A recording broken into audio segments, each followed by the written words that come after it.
Hello and welcome to my channel once more. I decided that I need a new corset. My previous corset is here on this lady and it's the first one I ever made. It doesn't fit very well because I didn't know how to fit a corset properly. So it's pretty straight and it doesn't have enough room for my hips, and thus it keeps creeping upwards when I move. I've been wearing it a lot, but I decided that it's time to make a proper corset, and this time I wanted to use a historical pattern.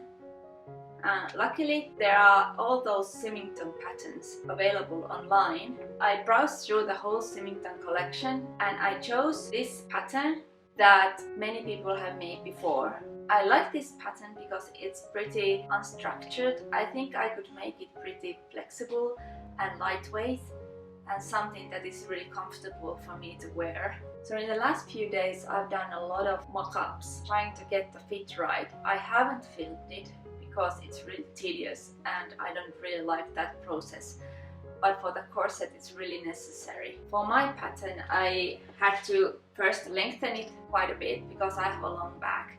I had to take in from the bust and add some room for my hips, and also take out a little bit from the stomach area because it was meant for somebody with more rounded belly.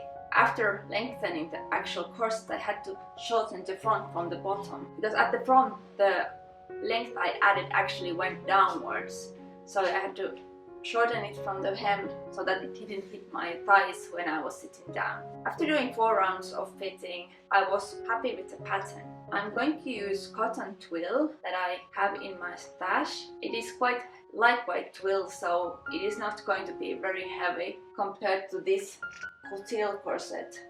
Even if this is just 1 layer corset, couture is stiff. And because I used spiral bones that are metal, this is really heavy.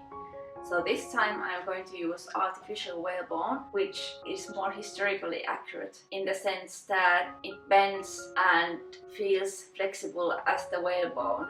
So it's much more comfortable, because I don't know what kind of image you have of the Victorian corsets, but actually the whalebone was the high-end luxury thing to use for the corsets.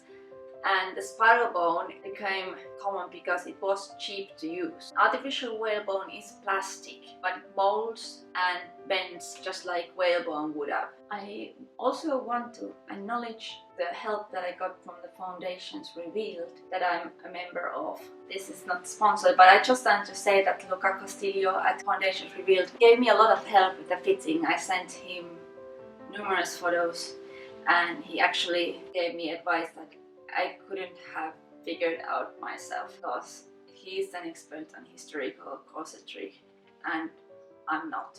So warm thanks to Luca for helping me to fit this, and I think that because of him this corset is going to be amazing. So here's my mock-up. I think it fits very well. The laces are really long because I didn't want to cut them for the mock-up.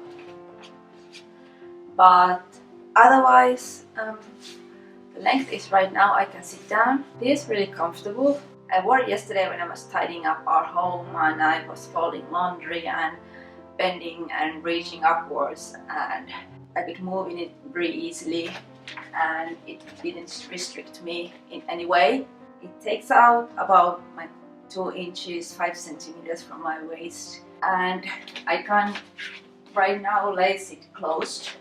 But I think that when I add boning and cording, this will shrink a bit so that there will be a slight gap at the back, which is good because I want this corset to have some kind of adjustability and not just to fit me right now. And then if I would lose weight or if my body would adjust to the corseting, I couldn't wear this because it became too big.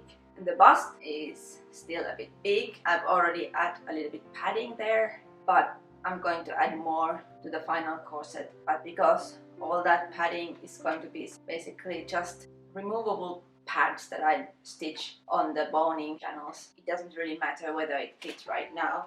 I also considering some kind of cord at the top of the corset so I could pull it against my body in the case this gaps. I'll have to see about that. I think I've seen it in some period corsets, but I have to look into that. What else? Yeah, the side panels, the hip panel here, it's still not the final panel because the original pattern has this even length because it's going to be corded. Because of my shortening of the corset at the hem, this became shorter in here. So what I'm going to do, I'm going to shorten these two panels up here, and I'm going to tilt this panel upwards so that I can keep the original shape of the panel. But this will be only a small modification and I don't have to make a mock-up of it.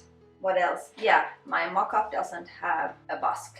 I've already bought a busk, but for the mock-up I didn't want to do the busk. I just stitched on a boning channel to keep this front straight. This meant that trying it on was quite painful, especially in this July heat. It wasn't really pleasant to try to pull this over my head and tighten these laces by myself, even if I sometimes managed to get my husband to help. Another thing I did that made making mock-ups a little easier is that I made these lacing panels for the first mock-up only, and then I cut them away and just stitched them on the second mock-up, and then I kept modifying this mock-up so I didn't have to make the mock-ups number 3 and 4 from the scratch. But I'm definitely going to save these lacing panels because those will be very useful when I want to try perhaps a later corset.